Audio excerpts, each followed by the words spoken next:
Hello दोस्तों, study of life science पर एक बार आपका फिर से स्वागत है। आज हम बात करेंगे क्लासिफिकेशन की।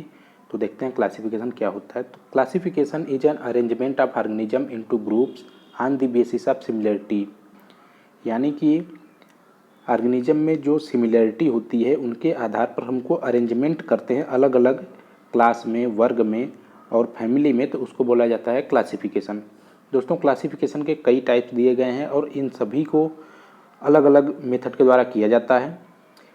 पहला इसमें है आर्टिफिशियल क्लासिफिकेशन। जब क्लासिफिकेशन की शुरुआत हुई, वर्गीकरण करने की शुरुआत हुई, तो उस समय हमारे पास एडवांस टेक्निक नहीं थी जिससे कि हम बहुत अधिक स्टडी कर नहीं पाते थे। तो उस समय शुरुआत में आर्टिफिशियल क्लासिफिकेशन किया जाने लगा। आर्टिफिशियल क्लासिफिकेशन में हम अपने मन से जो ऑब्जर्वेबल कैरेक्टर्स होते हैं, जिनको हम बाहर से देख सकते हैं, जैसे हैबिट हुआ, कलर, नंबर और उसके कुछ सिमिलर फीचर, 2 प्लांट या 3 प्लांट कुछ को लेते हैं और उसमें देखते हैं कि क्या क्या सिमिलरिटी है और डिससिमिलरिटी है। इस आधार पे हम उनका क्लासिफिकेशन करते थे। तो यह आर्टिफिशियल क्लासिफिकेशन सिस्टम आता है। आर्टिफिशियल क्लासिफिकेशन सिस्टम में लीनियस का सिस्टम है, जिसको बोलते हैं सेक्सुअल सिस्टम ऑफ क्लासिफिकेशन।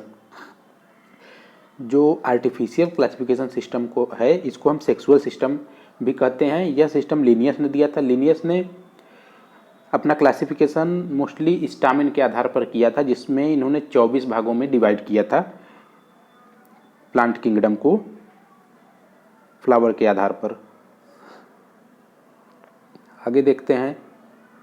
दूसरा है natural classification. Natural system of classification जो होता है, यह ओवरऑल कैरेक्टर को देखा जाता है। इसकी परिभाषा देखते हैं। Natural classification uses overall similarity of grouping taxa concept initiated by M Adanson. Michael Adanson ने इसको शुरुआत की थी और इसमें क्लासिफिकेशन बेंथम हुगर ने आगे बढ़ाया। नेचुरल सिस्टम यह लगभग 18th और 19th सेंचुरी में शुरू हुआ था। उस समय काफ़ी अच्छे से इसको यूज किया जाता है। बेंथम और हुकर का सिस्टम जो है वह नेचुरल सिस्टम क्लासिफिकेशन है। यह बार बार पूछा जाता है और बहुत ही इंपॉर्टेंट है। इसमें हमने जिस प्रकार से आर्टिफिशियल सिस्टम में 1 या 2 मॉर्फोलॉजिकल कैरेक्टर को कलर, हैबिट इस तरह से लेकर के क्लासिफिकेशन करते थे, लेकिन जब हम नेचुरल सिस्टम में आते हैं तो यहाँ पर मॉर्फोलॉजिकल कैरेक्टर तो लेते हैं, लेकिन ऑल ओवर जितने भी उसके मॉर्फोलॉजिकल कैरेक्टर हैं, वो रूट हुआ, स्टेम हुआ, लीफ हुआ, फिर आपका फ्लावर हुआ, स्टामेन, कैलिक्स, कोरोला, इन सभी के जो है कि स्टडी की जाती है और उसके आधार पर नेचुरल सिस्टम ये क्लासिफिकेशन किया गया। इसीलिए जो बेंथम एंड हुकर का क्लासिफिकेशन सिस्टम है काफ़ी हैंडी होता है। टेक्निक हम उसको प्रैक्टिकल यूज के लिए और टेक्निकल यूज के लिए बहुत ही आसानी से यूज कर सकते हैं। जो हर्बेरियम बनाया जाता है या कैटेलॉग बनाया जाता है, प्लांट कैटेलॉग बनाया जाता है, उसमें हम बेंथम हुकर क्लासिफिकेशन सिस्टम को ही यूज करते हैं। और फील्ड स्टडी अगर हम करते हैं कहीं बाहर जा कर के नेचुरल इन्वायरमेंट में, तो वहाँ भी हम बेंथम हुकर सिस्टम को ही फॉलो करते हैं। इंडिया में mostly Bentham Hooker classification system ही अप्लाई किया जाता है। और किसी भी बुक में आप अरेंजमेंट देखेंगे तो वहाँ भी शुरुआत बेंथम हुकर क्लासिफिकेशन सिस्टम से ही होती है और इसलिए ये बहुत इंपॉर्टेंट हो जाता है। इसमें से कुछ फैमिलीज के नाम हैं और कुछ इसकी डिमेरिट है जो कि बहुत ज़्यादा पूछी जाती है कि ये बेंथम हुकर के क्लासिफिकेशन सिस्टम की डिमेरिट क्या थी। तो डिमेरिट में इनका ये था कि डाइकॉट और मोनोकॉट दोनों एंजियोस्पर्म होते हैं, लेकिन इन दोनों एंजियोस्पर्म के बीच में इन्होंने जिम्नोस्पर्म को रखा था। तो ये इनकी डिमेरिट है, जो कि मेन डिमेरिट है, जो कि पूछा जाता है बार बार पेपर में। आगे देखते हैं दोस्तों।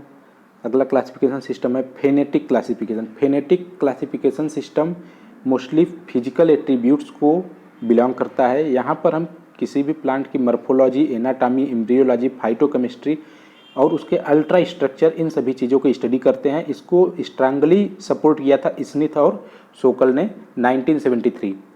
स्मिथ सोकल ने सबसे पहले जो है कि इसको स्ट्रांगली सपोर्ट किया कि phonetic classification system best classification system होना चाहिए।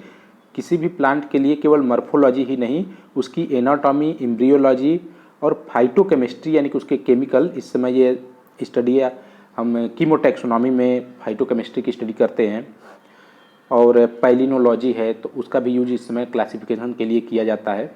तो अब क्लासिफिकेशन सिस्टम या कह लीजिए टैक्सोनॉमी काफ़ी ब्रॉड हो गई है। तो यहाँ पे हम देखते हैं 1973 में स्मिथ सोकल ने फेनेटिक क्लासिफिकेशन सिस्टम को सपोर्ट किया। इसके बाद जो एडवांस सिस्टम है उसमें फाइलोजेनेटिक क्लासिफिकेशन सिस्टम और इवोल्यूशनरी टैक्सोनॉमिक क्लासिफिकेशन, ये दोनों आते हैं।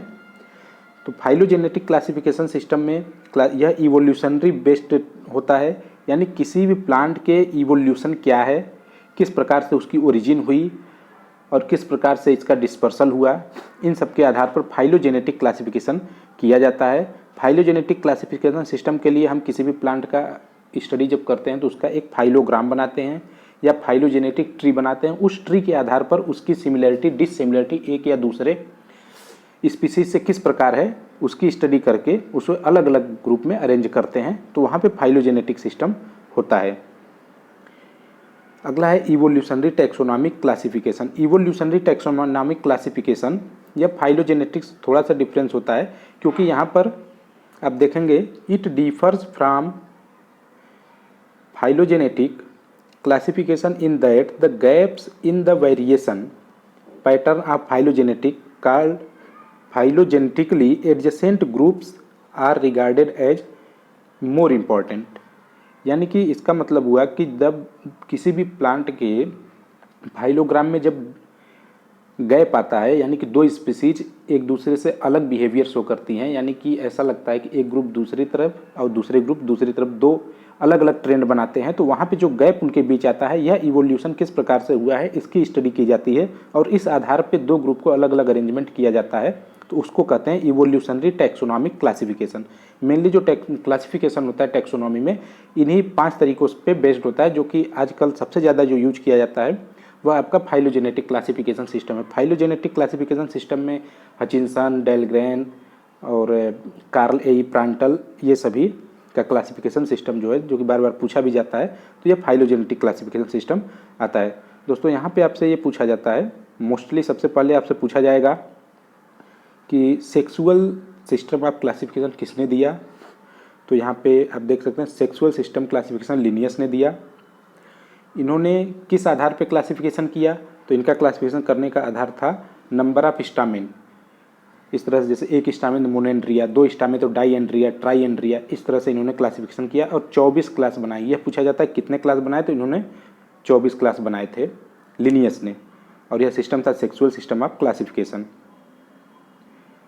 नेचुरल सिस्टम ऑफ क्लासिफिकेशन में 203 फैमिली बनाए हैं, यह दिया है बेंथम एंड हुकर ने, जो कि सबसे फेमस है, और इन्होंने डाइकाट और मोनोकाट के बीच में जिम्नोस्पर्म को रखा था, जो इनकी डिमेरिट है, तो डिमेरिट मेजर डिमेरिट है।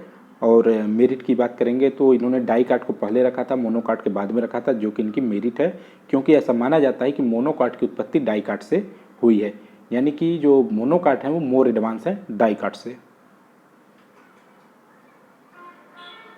दोस्तों यहाँ पे याद करने वाली बात है फाइलोजेनेटिक क्लासिफिकेशन सिस्टम किसने दिया, तो यहाँ पे हचिंसन, कार्ल ए प्रांटल, हचिंसन, प्रांटल,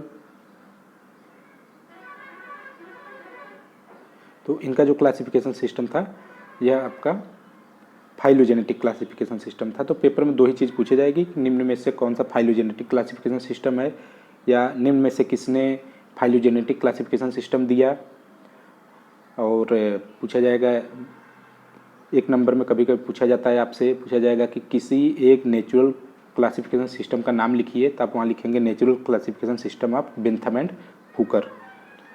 तो दोस्तों आज के लिए इतना ही। अगले वीडियो में हम डिस्कस करेंगे क्लासिफिकेशन सिस्टम, यानी कि जीवों का वर्गीकरण। 2 किंगडम सिस्टम जो लिनियस ने दिया है वहाँ से लेकर के 2015 तक जितने भी क्लासिफिकेशन सिस्टम बनाए गए हैं उन सब के बारे में नेक्स्ट वीडियो में डिस्कस करेंगे। Thank you.